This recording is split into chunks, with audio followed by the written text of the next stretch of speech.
یہ ایک اور رات تھی جب میں نے اس گھر میں اپنی یتیمی کو شدت سے محسوس کیا۔ ممانی کے ظالمانہ اور دل دہلا دینے والے الزامات کے بعد میں اپنے کمرے میں بستر پر لیٹی سسک رہی تھی۔ میرے دل میں یہ فیصلہ پختہ ہو چکا تھا کہ مجھے جلد ہی اس گھر کو ہمیشہ کے لیے چھوڑ دینا چاہیے۔ میں نے اپنے اندر کی آواز کو دہرایا کہ میں یہاں کسی پر بوجھ بن کر یا ہر وقت الزام کا نشانہ بن کر مزید نہیں رہ سکتی۔ میں اپنا معمولی سا سامان جمع کرنے کا سوچ ہی رہی تھی کہ دروازے پر دستک ہوئی، بہت دھیمی اور محتاط۔ میں نے ڈرتے ہوئے دروازہ کھولا تو سامنے عمر کھڑا تھا۔ اس کے چہرے پر تھکاوٹ اور ایک گہری شرمندگی تھی۔ وہ کمرے میں داخل ہوا اور دروازہ احتیاط سے بند کیا اور میری طرف دیکھا۔ میری آنکھیں سوجی ہوئی تھی اور چہرہ آنسوؤں سے بھیگا تھا۔ اس نے مجھے روتے دیکھا تو اس کا دل بھر آیا۔ وہ میرے قریب آیا اور پہلی بار اس نے اپنی ماں کے اس غیر انسانی رویے پر مجھ سے معافی مانگی۔ مجھے افسوس ہے، بہت افسوس ہے سارا۔ اس کی آواز میں وہ رنج تھا جو کسی نے کبھی میرے لیے محسوس نہیں کیا تھا۔ تمہارا کوئی قصور نہیں ہے، بس اماں ہر کسی پر اپنی مرضی مسلط کرنا چاہتی ہیں اور وہ تمہیں کبھی ایک مستقل فرد کے طور پر قبول نہیں کر پائیں گی۔ عمر کا نرم رویہ میرے لیے اس کی یہ ہمدردی اور اس کی معافی اس لمحے میرے لیے ممانی کے تمام ظلم سے ایک محفوظ پناہ گاہ بن گئی۔ اس نے پہلی بار مجھے یہ احساس دلایا کہ میں اکیلی نہیں ہوں۔ عمر کے نرم رویے اور میری حالت زاد نے ہم دونوں کو ایک دوسرے کے قریب کر دیا۔ اس رات کے بعد ہماری ملاقاتیں مزید محتاط مگر گہری ہو گئیں۔ ہم آہستہ آہستہ ایک دوسرے کو چاہنے لگے، یہ جانتے ہوئے بھی کہ اگر ممانی کو اس محبت کا علم ہو گیا تو کیا قیامت ٹوٹے گی۔ رات کے کھانے کے بعد جب ممانی اپنے کمرے میں چلی جاتی تو عمر اپنے کاروبار کے کچھ کاغذات پر دستخط کروانے کے بہانے میرے کمرے میں آتا۔ ہم صرف چند منٹ کی باتیں کرتے جن میں ہم اپنے احساسات کا اظہار کرتے، چھپ کر، دھیمی آواز میں۔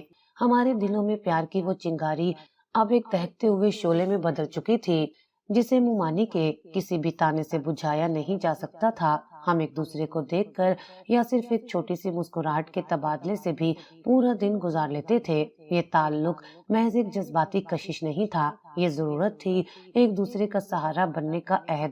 ایک دن عمر نے مجھ سے بات کی جب ہم دونوں رات کی خاموشی میں ڈرائنگ روم کی بڑی کھڑکی کے پاس کھڑے تھے۔ اس نے مضبوط ارادے سے کہا کہ وہ اب مزید اس تعلق کو خفیہ نہیں رکھنا چاہتا۔ میں چاہتا ہوں کہ تمہیں تمہارا حق ملے، تمہیں میری بیوی بن کر رہنا چاہیے۔ اس نے میرے ہاتھ کو تھام کر اس بات کی تصدیق کی کہ وہ اس محبت کو ایک جائز اور ابدی تعلق میں بدلنا چاہتا ہے۔ ممانی کے سخت رد عمل کے ڈر سے اور یہ جانتے ہوئے کہ وہ کبھی ہماری شادی پر راضی نہیں ہوں گی، ہم نے ایک بڑا فیصلہ لیا۔ ہم نے خفیہ طور پر خاندان کی رضامندی کے بغیر نکاح کرنے کا ارادہ کیا۔ اگلے ہفتے عمر نے انتہائی رازداری سے انتظامات کیے۔ ہم نے اس نکاح کے لیے عمر کے دو سب سے زیادہ بھروسے مند کالج کے دوستوں کو گواہ کے طور پر چنا اور ایک وکیل کو بلایا جسے عمر نے اپنی فیملی کا راز چھپانے کے لیے راضی کیا۔ ایک بہت ہی سادہ مگر پر خطر تقریب میں ایک چھوٹے سے کرائے کے اپارٹمنٹ میں ہمارا نکاح ہو گیا۔ اس دن میں پہلی بار دل سے مسکرائی۔ نکاح کے بعد عمر نے مجھے گلے لگایا اور میرے کان میں سرگوشی کی، یہ ہمارا راز ہے میری جان، مگر صرف کچھ وقت کے لیے۔ جلد ہی میں اماں کو ساری حقیقت بتاؤں گا جب وقت مناسب ہوگا اور تمہیں سب کے سامنے اپنی بیوی کا درجہ دوں گا۔ مجھے یقین تھا کہ عمر اپنے وعدے کا پکا ہے اور وہ مجھے اس خفیہ زندگی سے نکال کر عزت دے گا۔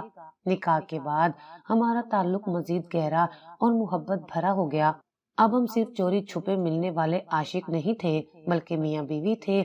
ہمارے وہ لمحات جو ہم ایک دوسرے کے ساتھ چوری چھپے گزارتے تھے میرے لیے دنیا کے سب سے حسین لمحات تھے۔ رات کی تاریکی میں جب پورا گھر سو رہا ہوتا، عمر میرے کمرے میں آتا، وہ میرے ساتھ گھنٹوں باتیں کرتا، مستقبل کے خواب دکھاتا اور اپنے پیار کا اظہار کرتا۔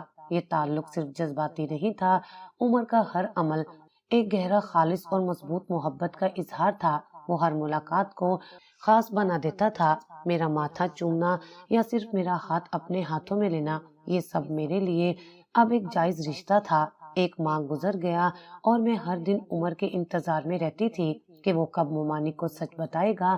میں نے اسے بارہا اشارہ بھی دیا مگر وہ ہر بار یہی کہتا، بس ایک بڑا بزنس ڈیل کلوز ہو جائے۔ پھر اماں کی مخالفت بھی کم ہو جائے گی۔ جب ان کا موڈ خوشگوار ہوگا۔ میں اس کے اچھے وقت کے انتظار میں مزید صبر کر رہی تھی۔ میں یہ نہیں جانتی تھی کہ میرے صبر کی وجہ صرف یہ خوفناک راز نہیں تھا، بلکہ میرے اندر ایک نئی زندگی کی آہٹ بھی تھی۔ میں نے خود میں وہ تبدیلیاں محسوس کی جن سے ایک عورت کا جسم آشنا ہوتا ہے۔ میں عمر کے بچے کی ماں بننے والی تھی۔ یہ خبر خوشی اور خوف کا ایک عجیب امتزاج تھا۔ میں نے فیصلہ کیا کہ جیسے ہی وہ بزنس ٹرپ سے واپس آئیں گے میں انہیں یہ خوشخبری دوں گی۔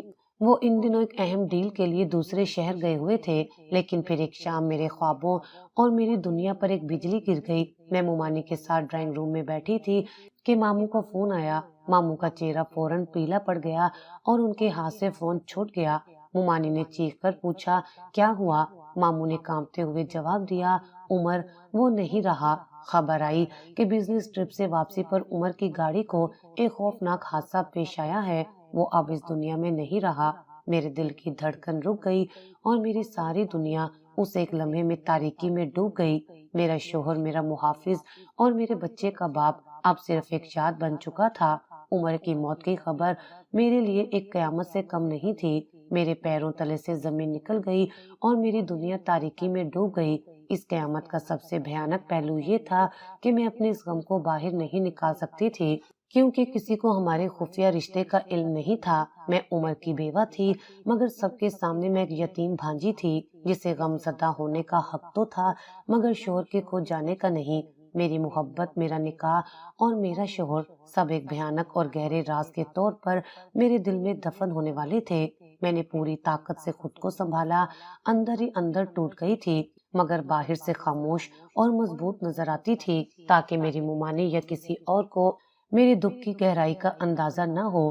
عمر کے مرنے کے تیسرے دن کاظم، جو امریکہ میں پڑھائی کر رہا تھا، بھائی کے انتقال پر پاکستان لوٹ آیا۔ وہ جیسے ہی گھر میں داخل ہوا، اسے دیکھ کر ایک لمحے کے لیے مجھے لگا کہ عمر واپس آ گیا ہے۔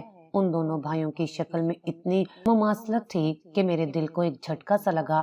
میں نے فوراً اپنی آنکھیں بند کر لی تاکہ میری بے قابو آنکھوں سے کوئی آنسو نہ ٹپک جائے۔ مومانی تو پہلے ہی غم سے نڈھال تھی اور ہر وقت روتی رہتی تھی۔ وہ تقریباً ہوش و حواس کھو چکی تھی۔ ان کا سارا غصہ اور دکھ اب ان کے دل میں جمع تھا۔ وہ کاظم کو گلے لگا کر اتنی دیر تک روتی رہی کہ ان کا گلا بیٹھ گیا۔ اس پورے سوگ کے دوران میں ایک پتھر کی مورت بن کر بیٹھی رہی۔ میں روتی تھی مگر صرف اس محبت کے لیے جو ادھوری رہ گئی تھی اور اس آنے والے بچے کے لیے جو اب باپ کے سائے سے محروم تھا۔ کاظم نے سب کے درمیان مجھے خاموش اور غمگین بیٹھا دیکھا۔ عمر کا کمرہ جہاں ہم چوری چھپے ملتے تھے وہ اب میرے لیے سب سے زیادہ اذیت کی جگہ تھی۔ میں اکثر وہاں بیٹھی رہتی تھی۔ کاظم نے دیکھا کہ میں عمر کو بہت یاد کرتی ہوں اور اسے لگا کہ میری خاموشی ایک گہرا اور شریفانہ دکھ ہے۔ وہ اکثر میرے پاس آتا اور تسلی دیتا۔ اس نے میرے لیے ایک ہمدرد اور سمجھنے والے دوست کا کردار ادا کیا۔ سارا، مجھے یقین نہیں آ رہا، عمر ہمیشہ کہا کرتا تھا کہ تم اس گھر کی واحد معصوم روح ہو، اپنا خیال رکھو۔ کاظم نے ایک دن میرے پاس بیٹھ کر دھیمی آواز میں کہا۔ میں نے صرف سر ہلایا۔ ان غمگین اور تنہا دنوں میں کاظم کا سہارا اور اس کی موجودگی میرے لیے ایک غیر متوقع سکون کا باعث بنی۔ وہ عمر کے کاروبار کے سلسلے میں کچھ قانونی کاغذات کی تیاری میں مصروف تھا اور مجھ سے مشورہ لیتا تھا کہ عمر کون سی فائلیں کہاں رکھتا تھا۔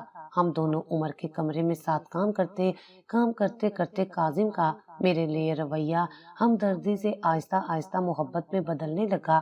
یہ بات میں نے چند دنوں میں ہی محسوس کر لی۔ اس کی آنکھوں میں جو جھلک تھی وہ بھائی والی نہیں تھی بلکہ کچھ اور تھی۔ وہ میری طرف زیادہ دیر تک دیکھتا رہتا اور مجھے غیر ضروری مدد دینے کی کوشش کرتا۔ ایک شام جب وہ مجھے چائے دے رہا تھا، اس کا ہاتھ میرے ہاتھ سے ٹکرایا۔ ایک لمحے کے لیے دونوں ٹھٹک گئے۔ میں نے فوراً ہاتھ پیچھے کھینچ لیا، مگر اس لمحے کا احساس ہمارے درمیان ایک غیر مرئی دیوار کھڑی کر گیا۔ کاظم کے دل میں میرے لیے چاہت کا اظہار مجھ پر ایک نیا بوجھ تھا۔ میں نے اسے دور رکھنے کی ہر ممکن کوشش کی، مگر میری خاموشی کو اس نے میرے غم کی علامت سمجھا اور مزید قریب آنے لگا۔ ایک دن ہم گھر کے پچھواڑے کے باغ میں بیٹھے تھے جہاں عمر مجھے ملنے آیا کرتا تھا۔ کاظم نے ایک لمبی سانس لی اور مجھ سے صاف صاف کہہ دیا، سارا، میں امریکہ واپس نہیں جانا چاہتا۔ میں یہیں رہ کر بزنس سنبھالوں گا اور میں تم سے نکاح کرنا چاہتا ہوں۔ مجھے لگا جیسے کسی نے میرے سر پر زور سے ہتھوڑا مارا ہو۔ میرا رنگ پیلا پڑ گیا اور میرا جسم کانپنے لگا۔ میں اسے کیسے بتاتی کہ میں تو پہلے ہی اس کے بڑے بھائی کی بیوی تھی۔ کاظم کی یہ خواہش میرے لیے ایک نیا امتحان تھی، کیونکہ اس سے پہلے کہ میں اسے سچ بتاتی، میرے پیٹ میں پلنے والا عمر کا بچہ میری حالت کو مزید پیچیدہ بنا رہا تھا۔ میں فوری طور پر کوئی جواب نہ دے سکی۔ کاظم نے میری خاموشی کو اپنی تجویز کی کامیابی سمجھا اور مسکرا دیا۔ مجھے معلوم ہے تم غم میں ہو، مگر میں تمہیں ساری زندگی خوش رکھوں گا، بس سوچ لو۔ اس کا یہ جملہ میری دنیا کو مزید الٹ پلٹ کر گیا۔ کاظم کے نکاح کی تجویز سن کر میں مکمل طور پر گونگی ہو گئی۔ میرے دل و دماغ میں ایک ساتھ ہزاروں خیالات کا ہجوم تھا۔ کیا میں اسے بتا دوں کہ میں پہلے اس کے بھائی کی بیوی ہوں، یا کیا میں خاموش رہ کر اس راز کو ہمیشہ کے لیے چھپا لوں؟ میں ہر رات رو کر سوتی تھی، یہ سوچ کر کہ کاظم کی معصوم خواہش کو میری خاموشی کیسے دھوکہ دے رہی ہے۔ وہ دن بدن میرے لیے اور زیادہ فکر مند ہوتا جا رہا تھا، جو میری مجبوری کو اور بڑھا رہا تھا۔ میں بس کچھ وقت چاہتا ہوں تاکہ تم اپنے آپ کو ذہنی طور پر تیار کر سکو۔ میں انتظار کروں گا سارا، اس نے پر امید لہجے میں کہا، مگر میں جانتی تھی کہ میرے پاس زیادہ وقت نہیں ہے۔ مجھے جلدی سب کو اپنے حاملہ ہونے کی خبر بھی دینی تھی۔ میں اس کی پر امید آنکھوں میں دیکھ کر اور بھی شرمندہ ہو رہی تھی، جیسے میں عمر کے جانے کے بعد اب کاظم کی زندگی بھی برباد کر رہی ہوں۔ میں مسلسل اس کشمکش میں مبتلا تھی کہ اس نازک صورتحال سے کیسے نکلوں۔ عمر کے جانے کے بعد میں نے اپنے خفیہ نکاح کے کاغذات کو اور بھی احتیاط سے چھپا دیا تھا۔ میرے پرس میں چھپا ایک چھوٹا سا نکاح نامہ میرے بچے کے وجود کا واحد جواز تھا۔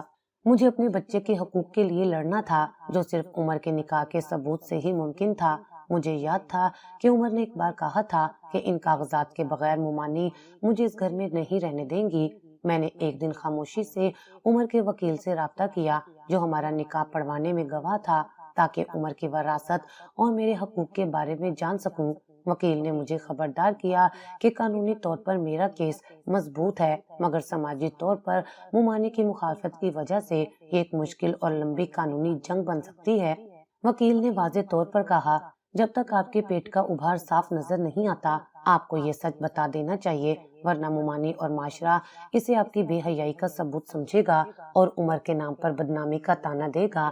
اس تنبیہ نے مجھے اندر تک ہلا کر رکھ دیا اور میں نے فیصلہ کر لیا کہ اب مزید انتظار نہیں کیا جا سکتا۔ جیسے جیسے دن گزرتے گئے، میرے اندر عمر کا بچہ بڑھنے لگا اور میرے جسم میں وہ تبدیلیاں جو حاملہ عورتوں میں آتی ہیں نمایاں ہونے لگی۔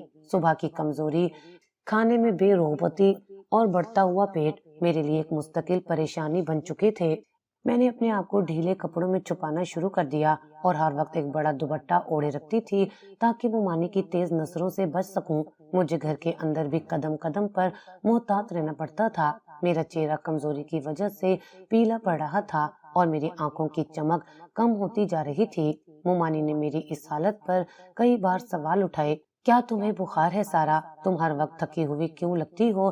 تمہاری صحت تو گرتی جا رہی ہے۔ میں ڈرتی تھی کہ اگر انہیں اس حال میں میرے حاملہ ہونے کا پتہ چلا تو وہ مجھے بغیر کسی ثبوت کے مار ڈالیں گی اور میرے کردار پر وہ الزام لگائیں گی جو مجھے زندگی بھر کے لیے بدنام کر دے گا۔ مجھے یہ بھی احساس تھا کہ میں کاظم کو مزید غلط فہمی میں نہیں رکھ سکتی۔ ایک دوپہر میں کچن سے پانی لینے کے بعد ڈرائنگ روم سے گزر رہی تھی اور تھکن کی وجہ سے خاص انداز میں بیٹھی ممانی اس وقت ٹیبل پر بیٹھی کچھ بل چیک کر رہی تھی۔ ان کی نظر میری طرف اٹھی۔ ان کی تیز نظر فوراً میرے پیٹ کے ابھار پر پڑی، جو میں نے اپنے دوپٹے میں بڑی مشکل سے چھپایا ہوا تھا۔ ممانی کی آنکھوں میں ایک دم غصہ اور شدید حیرت کی لہر دوڑ گئی۔ تمہیں کیا ہو گیا ہے سارا؟ تمہارا پیٹ اس طرح کیوں باہر نکلا ہوا ہے؟ تم کس قسم کے فیشن کے کپڑے پہن رہی ہو؟ ان کی آواز میں سردی تھی جو مجھے خون جما دینے والی لگی۔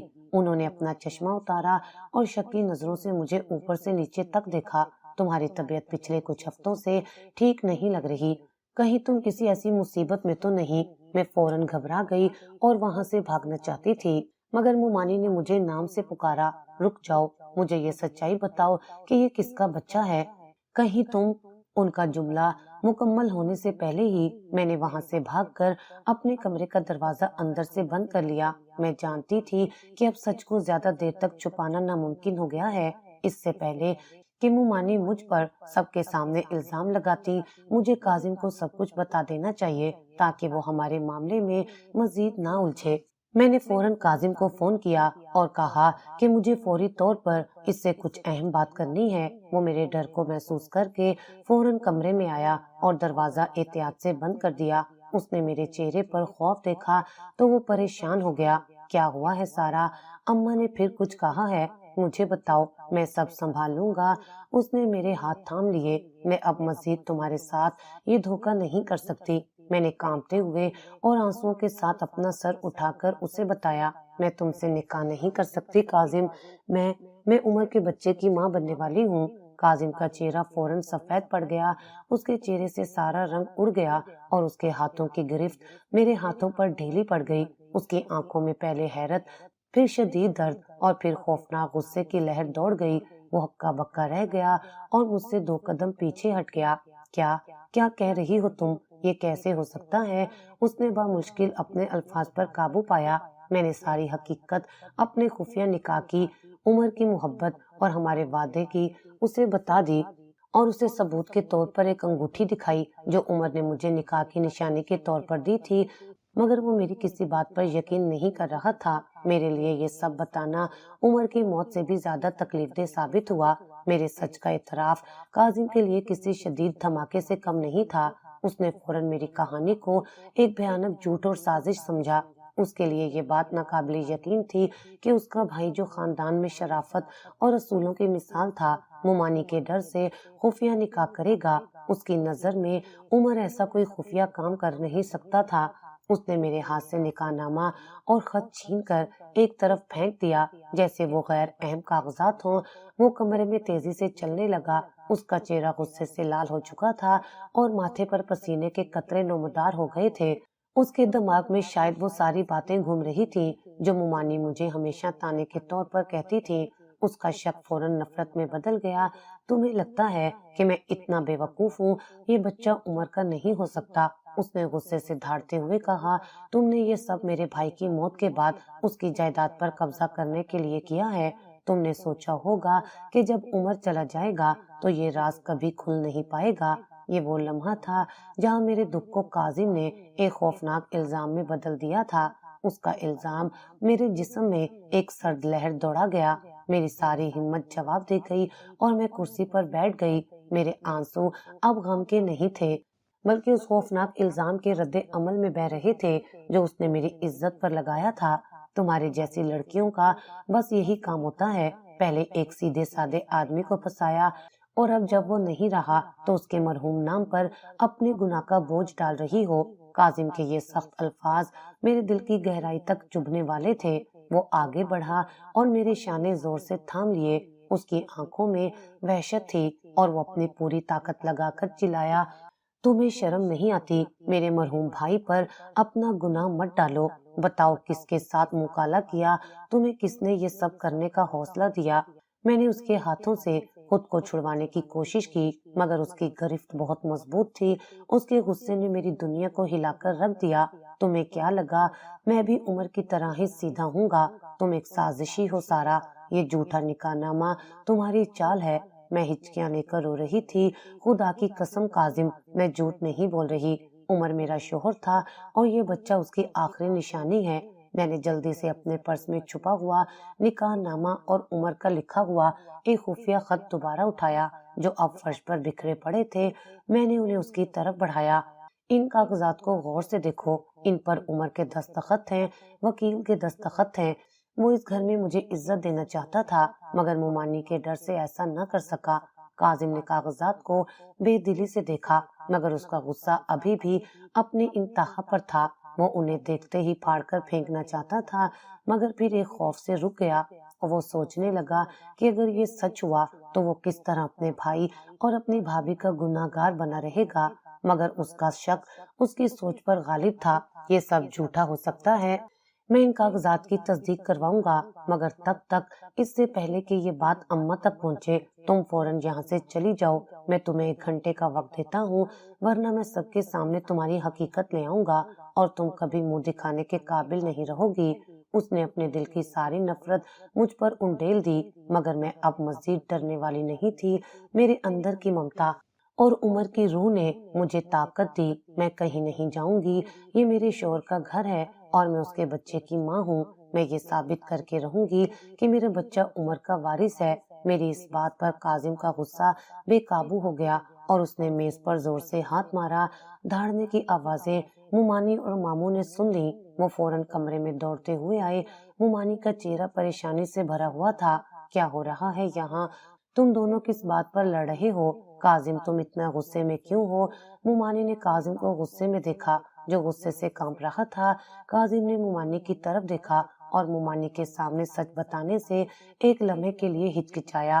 شاید اسے ڈر تھا کہ اس غم زدہ حالت میں مومانی یہ سچ سن کر ہارٹ اٹیک سے نہ مر جائیں، یا اس خوف سے کہ کہیں یہ بات سچ نہ ہو اور اس کے الزامات سے خاندان کی عزت پر داغ لگ جائے۔ میں نے کاظم کے چہرے پر خوف دیکھا اور میں نے اس موقع کا فائدہ اٹھایا۔ میں نے کاظم سے کہا تھا کہ میں یہاں سے جانا چاہتی ہوں، میں اب مزید آپ لوگوں پر بوجھ نہیں بننا چاہتی۔ میں نے آنسو بہاتے ہوئے جھوٹ بولا تاکہ عمر کا راز بچا رہ سکے۔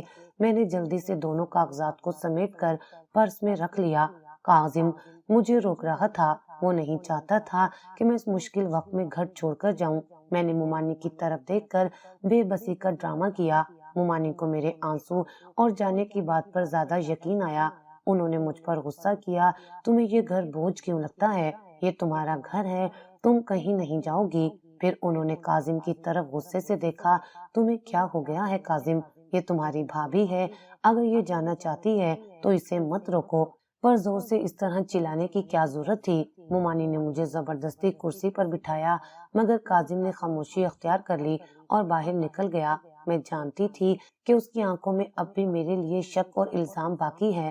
میں نے مومانی کی اس غیر ارادی سہارے پر شکر کیا اور اس رات میں نے کاظم کے غصے اور اپنے بیٹے کے مستقبل کے لیے ایک سخت جنگ لڑی۔ اس رات مجھے پتہ چلا کہ سچ کا سب سے بڑا گواہ میرا نکاح نامہ نہیں بلکہ میرا ضمیر اور کاظم کا بدلتا ہوا شک تھا۔ مومانی نے مجھے فوراً کمرے سے باہر نکل جانے کا حکم دیا اور کاظم سے کہا کہ وہ آرام کرے۔ میں نے مومانی کا شکریہ ادا کیا کہ انہوں نے غیر ارادی طور پر سچ کو سامنے آنے سے روک لیا۔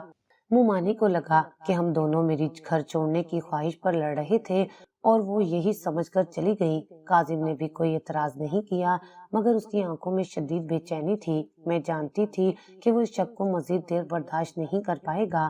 اس رات کاظم نے چپکے سے عمر کے بزنس پارٹنر اور سب سے قریبی دوست علی کو بلایا، کیونکہ وہ جانتا تھا کہ عمر اپنے سب سے قریبی دوست سے کوئی راز نہیں چھپائے گا۔ کاظم نے علی کو اپنے دل کا حال بتایا، سارا کے حاملہ ہونے کا ذکر کیا اور اس کے سامنے اپنے لگائے گئے شرمناک الزامات کا بھی ذکر کیا۔ کاظم نے کہا، میں نہیں مانتا کہ عمر نے یہ خفیہ نکاح کیا ہوگا، وہ اماں کے ڈر سے اتنا بڑا قدم نہیں اٹھا سکتا تھا، مگر یہ لڑکی کاغذات دکھا رہی ہے اور اب حاملہ بھی ہے۔ میرے دماغ میں ایک طوفان برپا ہے۔ علی نے کاظم کی طرف دیکھا اور گہرا سانس لیا، اس کے چہرے پر گہری تشویش تھی۔ کاظم، مجھے افسوس ہے کہ تمہیں یہ خبر اس طرح مل رہی ہے۔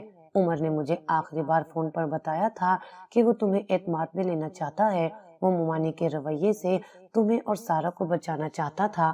نکاح کے وقت میں خود بھی گواہ تھا اور میں نے ہی وکیل کو بلایا تھا۔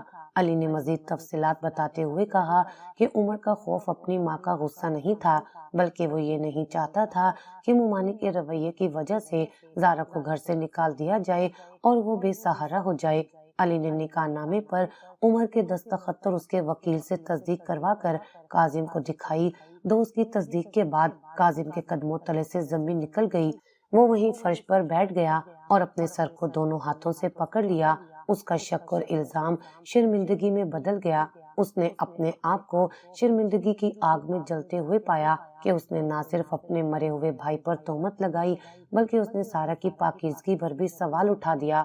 وہ شرم اور ندامت سے پوری رات سو نہ سکا۔ وہ عمر کے کمرے میں گیا جہاں اب بھی اس کی خوشبو باقی تھی اور اس کے بستر کے کنارے پر بیٹھ کر روتا رہا، او خدایا، میں نے کتنا بڑا گناہ کیا ہے۔ میں نے سارا کو دھکے مار کر نکالنے کی بات کی جبکہ وہ میرے مرحوم بھائی کے بچے کی ماں ہے۔ وہ اپنے آپ سے کہہ رہا تھا۔ اس نے تمام نکاح نامے اور کاغذات کو بے حد احتیاط سے سنبھالا اور صبح ہونے کا انتظار کیا۔ اس رات کاظم نے ہمیشہ کے لیے اپنے دل سے تمام شک نکال دیا۔ صبح ہوتے ہی وہ میرے کمرے میں آیا۔ اس کی آنکھوں میں ندامت اور شرمندگی صاف جھلک رہی تھی۔ وہ میرے سامنے جھکا اور روتے ہوئے ہاتھ جوڑ لیے۔ مجھے معاف کر دو سارا، مجھے شرمندگی ہے کہ میں نے تمہارے اور اپنے بھائی کے رشتے پر شک کیا اور تم پر اتنے سنگین الزام لگائے۔ تم نے جو اذیت برداشت کی ہے میں اس کا کفارہ بھی نہیں ادا کر سکتا۔ میں نے اپنے مرحوم بھائی کی روح پر اور تمہاری پاکیزگی پر کتنا بڑا گناہ ڈالا۔ اس کی آواز میں وہ سچائی تھی جو میرے سارے درد کو دھو گئی۔ میں نے اسے اٹھایا اور کہا، مجھے معلوم ہے کہ تم نے غصے اور دکھ میں ایسا کیا، مجھے تمہیں پہلے ہی بتا دینا چاہیے تھا۔ میں نے اسے تسلی دی اور ہمارے درمیان موجود ساری غلط فہمیاں ہمیشہ کے لیے دور ہو گئیں۔ اس لمحے کے بعد ہمارا رشتہ غیر مشروط اعتماد اور سچائی پر مبنی ہو گیا۔ اس نے وعدہ کیا کہ وہ میری اور عمر کے بچے کی ہر حال میں حفاظت کرے گا اور اس راز کو چھپانے میں میری مدد کرے گا۔ ہمیں اب مومانی کو سب کچھ سچ بتا دینا چاہیے۔ کاظم نے کہا، اس کے بغیر تمہیں عمر کی بیوی کا حق اور عزت نہیں ملے گی۔ میں اب تمہیں اکیلا مزید یہ سب برداشت نہیں کرنے دوں گا۔ میں نے کاظم کے مضبوط ارادے کو دیکھا اور ہمیں یہ بات سمجھ آ گئی کہ مومانی اس سچ کو اچانک برداشت نہیں کر پائیں گی۔ ہم دونوں نے مل کر ایک منصوبہ بنایا کہ ہم کیسے آہستہ آہستہ یہ خبر مومانی تک پہنچائیں گے۔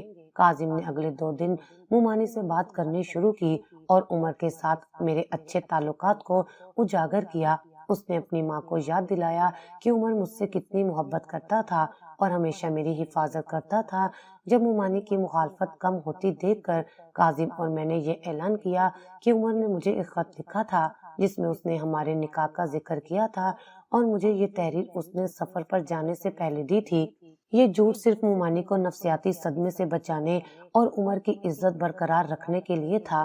کاظم نے عمر کے کاغذات میں چھپے ہوئے اصلی نکاح نامے کو ایک لفافے میں بند کیا اور اس کے ساتھ ایک فرضی خط بنایا جس میں اس نے عمر کی تحریر کی نقل کی۔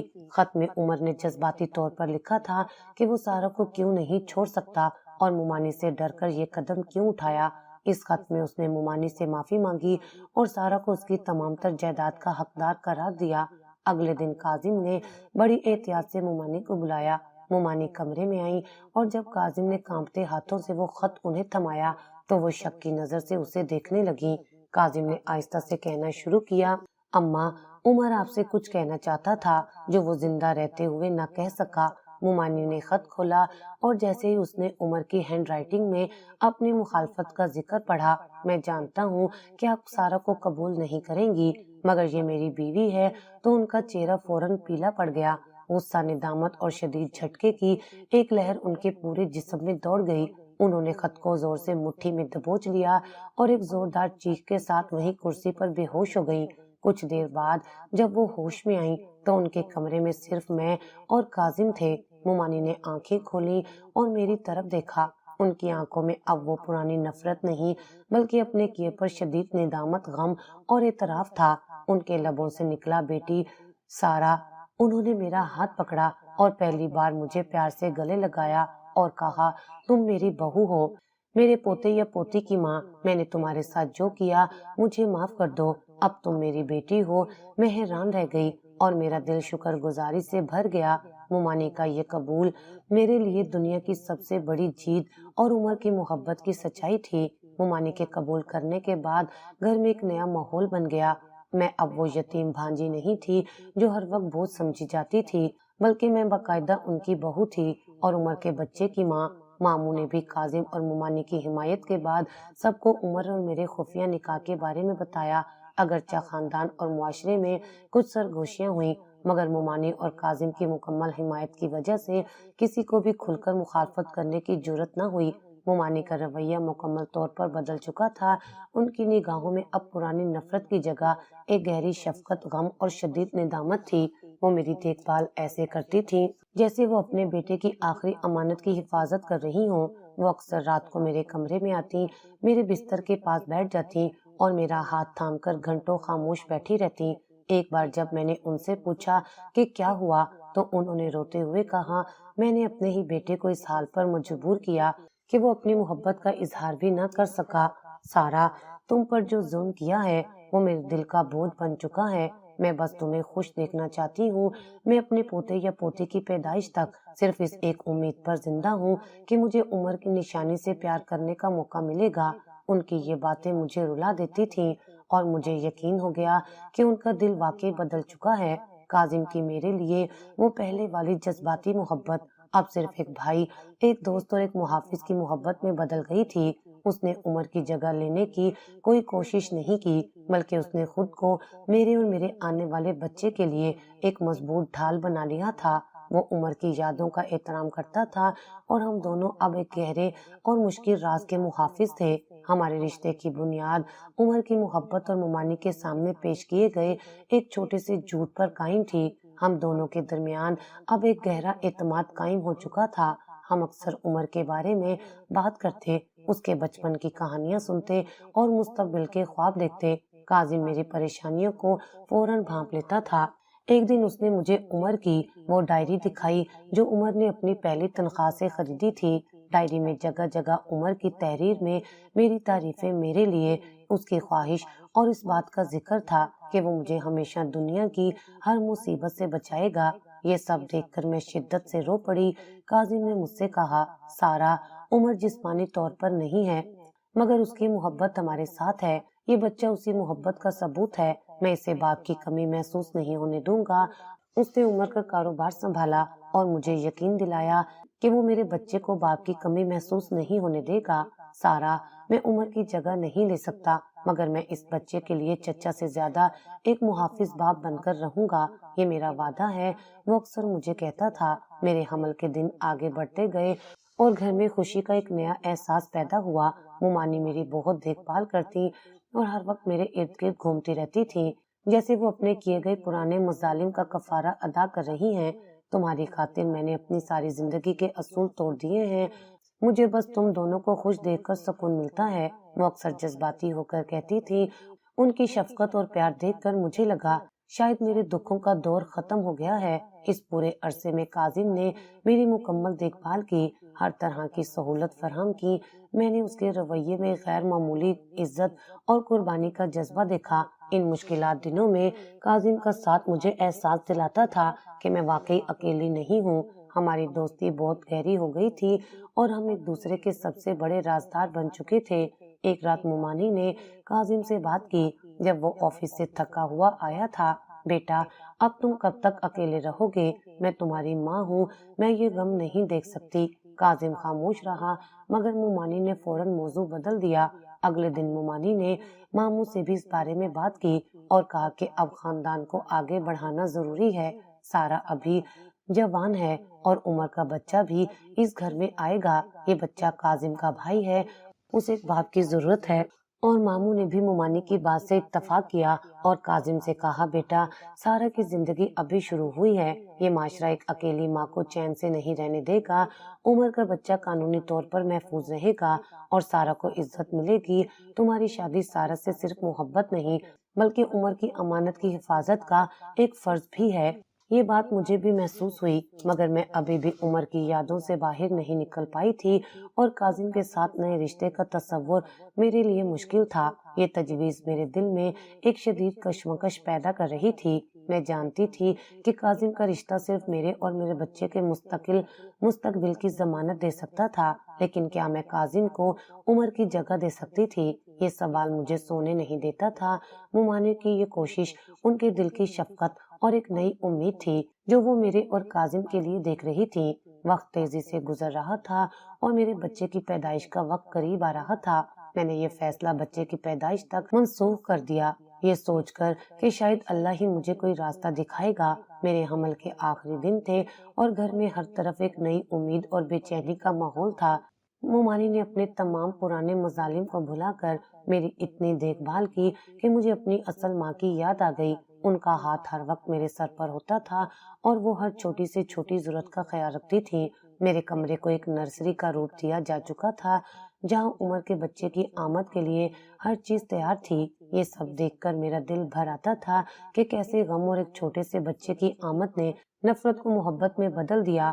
آخر کار خدا کے کرم سے ایک درد بھری رات کے بعد مجھے ایک صحت مند اور خوبصورت بیٹا پیدا ہوا۔ جیسے ہی نرس نے اسے میرے سینے پر رکھا، میں نے پہلی بار دل کی گہرائیوں سے سکون محسوس کیا۔ اس کی چھوٹی سی نازک صورت پر عمر کی واضح جھلک تھی، وہی معصوم آنکھیں، وہی ماتھا جو عمر کا تھا۔ اسے دیکھ کر لگا کہ میرا عمر مجھے چھوڑ کر نہیں گیا، بلکہ اس چھوٹی سی معصوم صورت میں واپس آ گیا ہے۔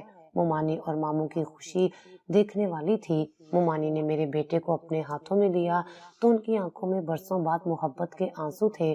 وہ اپنے پوتے کو پیار کر رہی تھی اور کہہ رہی تھی، میرے عمر کی نشانی، اللہ اسے لمبی عمر دے۔ ہم نے اپنے بیٹے کا نام اس کے مرحوم والد کی یاد میں عمر رکھا۔ کاظم نے ننھے عمر کو فوراً گود میں اٹھایا۔ اس کی آنکھوں میں شدید خوشی اور اپنائیت تھی، جیسے وہ اس کا اپنا بیٹا ہو۔ اس نے کئی لمحوں تک اپنے بھتیجے کی طرف دیکھا اور اس کے ماتھے پر بوسہ دیا۔ خوش آمدید میرے بھتیجے اور میرے بیٹے، یہ الفاظ میرے دل میں اتر گئے۔ یہ ایک وعدہ تھا، ایک ذمہ داری کا اعلان۔ میں نے کاظم کے دل کی قربانی کو محسوس کیا، جو اس رشتے کو اس اپنائیت سے دیکھ رہا تھا۔ بچے کی پیدائش کے ایک ہفتہ گزرنے کے بعد میں جسمانی طور پر کچھ سنبھل چکی تھی۔ ایک شام مومانی میرے پاس آئیں۔ ان کے چہرے پر ایک عجیب سی سنجیدگی تھی۔ انہوں نے بہت پیار سے میرے بیٹے کو دیکھا اور پھر میری طرف متوجہ ہوئی۔ ان کی آواز میں اب فیصلہ کن لہجہ تھا، جس میں پچھلی نفرت کا کوئی سائبہ نہیں تھا۔ بیٹی، میں اب مزید کسی کو کھونا نہیں چاہتی، نہ تمہیں اور نہ کاظم کو۔ تم یہاں ہو، کاظم یہاں ہے، عمر کا بچہ اس گھر میں ہے۔ میں ایک آخری فیصلہ کر چکی ہوں جو تم سب کے لیے بہتر ہے۔ مومانی نے ماموں اور کاظم کو بلایا اور سب کے سامنے یہ تجویز رکھی کہ میں کاظم سے نکاح کر لوں۔ عمر چلا گیا مگر اس کی امانت زندہ ہے۔ کاظم کو تمہیں اپنی بیوی اور عمر کو اپنے بیٹے کے طور پر قبول کرنا ہوگا۔ مومانی نے پختہ لہجے میں کہا، میں چاہتی ہوں کہ یہ گھر پھر سے مکمل ہو۔ میں نے اپنے بیٹے کی جوانی اور تمہاری حفاظت کی قسم کھائی ہے۔ کاظم کو تمہیں ایک نیا نام اور ایک مضبوط سہارا دینا ہوگا۔ ماموں نے بھی اس فیصلے کی حمایت کی اور کاظم کی طرف دیکھا۔ اس وقت میرے دل میں ایک شدید کشمکش تھی۔ میں ابھی بھی عمر کی یادوں سے جڑی تھی، مگر میں اس تلخ حقیقت سے بھی واقف تھی کہ میرا بیٹا بغیر باپ کے نامکمل تھا، اور مومانی کی اس رضامندی کا مطلب خاندان کا مکمل قبول تھا۔ کاظم نے میرے پاس آ کر ہاتھ تھاما۔ اس کی آنکھوں میں التجا اور غیر مشروط حمایت تھی۔ سارا، میں تمہاری مرضی کے بغیر کوئی فیصلہ نہیں کروں گا۔ کیا تم یہ رشتہ قبول کر سکتی ہو؟ میں جانتا ہوں کہ میں عمر کی جگہ نہیں لے سکتا، مگر میں تمہیں صرف ایک بیوی نہیں بلکہ ایک بہترین دوست اور ایک مضبوط محافظ اور اس چھوٹے عمر کا ذمہ دار باپ بن کر رہوں گا۔ میں تمہیں اس یتیمی سے ہمیشہ کے لیے آزادی دوں گا جس میں تم نے اپنی آدھی زندگی گزاری ہے۔ اس نے اپنی بات کو جاری رکھا، ہمارا یہ رشتہ عمر کی روح کا بھی احترام کرے گا۔ میں اس بچے کو اپنے نام کے ساتھ وہ عزت دوں گا جو اسے ملنی چاہیے۔ میں نے عمر کی یادوں کو دل میں سنبھالا۔ یہ میری زندگی کا سب سے مشکل فیصلہ تھا، وفاداری اور بقا کے درمیان کا فیصلہ۔ میں نے کاظم کی قربانی، مومانی کی ندامت اور سب سے بڑھ کر اپنے بیٹے ننھے عمر کے مستقل مستقبل کی طرف دیکھا۔ میں نے مسکرا کر ہاں کہہ دیا۔ میرے ہونٹوں پر ہاں تھی، مگر دل میں دو زندگیوں کی کہانی تھی۔ یوں مومانی کی مکمل رضامندی اور ماموں کے پیار کے ساتھ ایک رسمی اور پروقار تقریب میں میں نے کاظم سے نکاح کر لیا۔ یہ نکاح دو انسانوں کا ملاپ نہیں بلکہ دو خاندانوں کے غم، ندامت اور امید کا نیا آغاز تھا۔ کاظم نے عمر کے بیٹے کو اپنا نام دیا اور مجھے ایک ایسی زندگی دی جو عزت اور تحفظ سے بھرپور تھی۔ ہمارا یہ نیا رشتہ عمر کی محبت، مومانی کی ندامت اور کاظم کی غیر مشروط قربانی کا نتیجہ تھا، جس نے میری زندگی کو ایک مکمل اور خوشگوار انجام دیا۔ میری نئی زندگی کا آغاز ایک محافظ شوہر، شفقت والی ساس اور اپنے بیٹے عمر کے ساتھ ہوا، جہاں پیار، عزت اور ابدی امن تھا۔ اب میرے بیٹے کا نام نہ صرف میرے شوہر کی یاد دلاتا تھا بلکہ میرے نئے محافظ کا فخر بھی تھا۔